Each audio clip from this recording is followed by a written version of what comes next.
Next time you stop in City Hall, check out the new artwork on display as part of the 6th Annual Art in City Hall program. Today is the reception recognizing the 5 artists that have been chosen for this year's Art in City Hall exhibition.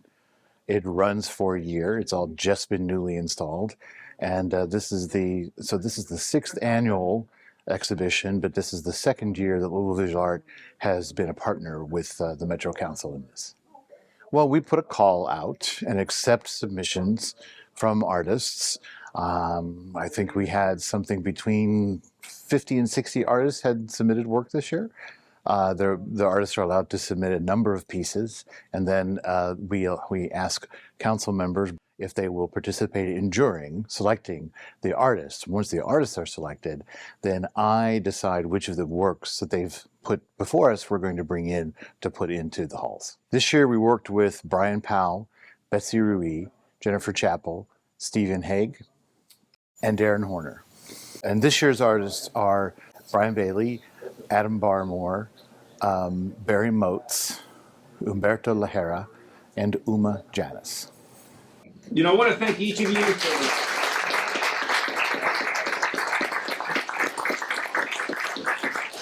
really making City Hall more vibrant. I can tell you, I know I speak for my colleagues, it's fun when we go to chambers, we've got this beautiful artwork laying out there. It's always a little bit drab in between as we've taken down last year's and we haven't quite put up this year's. It's definitely something that's missing from the building, and we'll look forward, not just for us, but everybody who comes to City Hall throughout the next year, admiring the works of art that you all have so generously allowed to display here. To all whom these letters shall come, greetings. Know ye that the Louisville Metro Council hereby recognizes Uhma Janus, Barry Motes, Brian Bailey, Humberto Lahera, and Adam Barmore. Whereas we honor each of them as one of only 5 artists to be selected for the 2024 Louisville Metro Council Art in City Hall exhibition.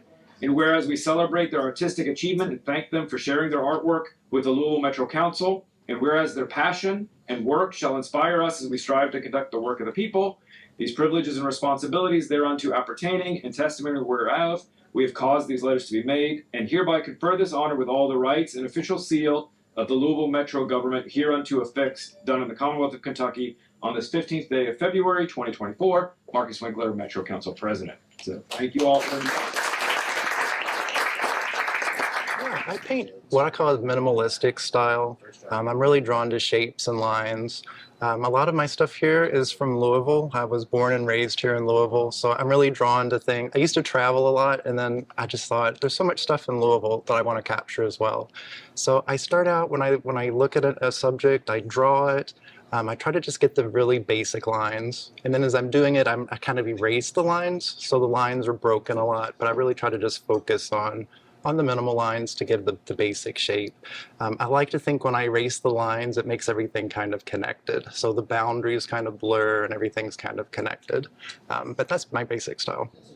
I actually got 8 pieces here, so I'm really excited about that. My collection was more Louisville landmarks. So there's one of an eagle on the 2nd Street Bridge, which I remember as a kid going to Grandma's house. There's one of the St. James Fountain, just a real simple minimalistic of the Venus rising from the sea. One of my favorites is the Belle of Louisville, of course a big icon here in Louisville. It was a challenge because I am so minimalistic, but I like that one. One of my favorites are the swans at Cave Hill Cemetery. We used to go there when I was a kid, so it was a big treat to go and see the swans, so I've also painted those. So those are most of my, oh, and then my really quirky one's the David on Main Street.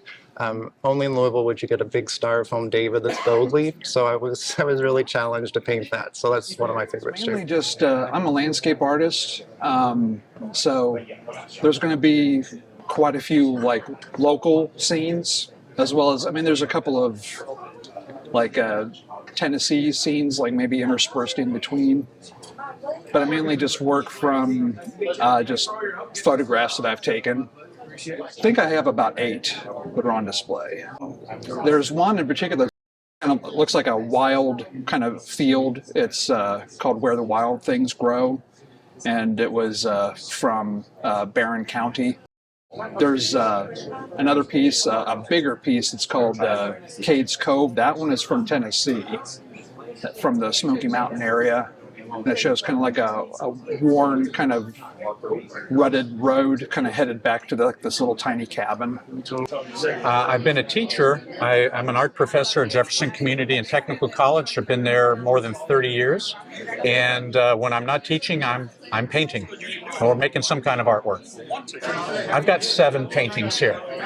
The works represented here are from a series I call Icons and Cliches. And so they're painted realistically from still lifes I set up in my home. And they're things that I just love, like Krispy Kreme donuts, KFC. I've got a tribute to Muhammad Ali, Louisville Slugger. So iconic images of products and personalities from Louisville and from Kentucky. My name is Humberto. I have 2 pieces here in City Hall, and this is a very good opportunity that I appreciate here in the state, because I always dream show my art to here in the state, and I pick up this state, which the horses are like something big and inspire me all the time. I'm from Cuba, and in Cuba I used to paint horses too. And for me, do the same here is an honor, because I love horses. I love painting, to paint portraits. I started painting photorealistic portraits, but right now I'm trying to change a little bit my style, creating like more movements in my paintings, strokes and colors and splash. So recreating effects and moving to another kind of topics. So I'm experimenting all the time with art. Right now, it's very good, this opportunity. We work with Louisville Visual Arts to get submissions. This year we got over 90 artists submit pieces for consideration. We whittled that list down to the 5 who are represented here today, and their artwork will hang on display throughout the course of the year on all 3 floors of City Hall. And the city of Louisville has an outstanding arts community. In fact, I mean, we work very closely with the Fund for the Arts, who, we've declared Louisville the city of artists. And when you think about the arts in our community, we're really a community that punches above our weight class with a world-class symphony, world-class ballet, actors theaters, and the visual arts. And so being able to showcase some of that in Metro government, I think is really important. And it's a nice way to brighten people's day as well. When they come into City Hall, they see some neat and interesting art, really brightens our hallways, makes our members happy, and makes those who come watch our proceedings happy. One, I love events like this. Art in City Hall just means the world to me, because art truly tells a story of Louisville. And so when we have events like this, and being able to bring people alongside government to be able to share those stories, and so we want to make sure that we're telling the story of the community. And so I love events like this. I am so grateful to every artist that submitted their entry, and grateful to share a space with them, because they will make Louisville great.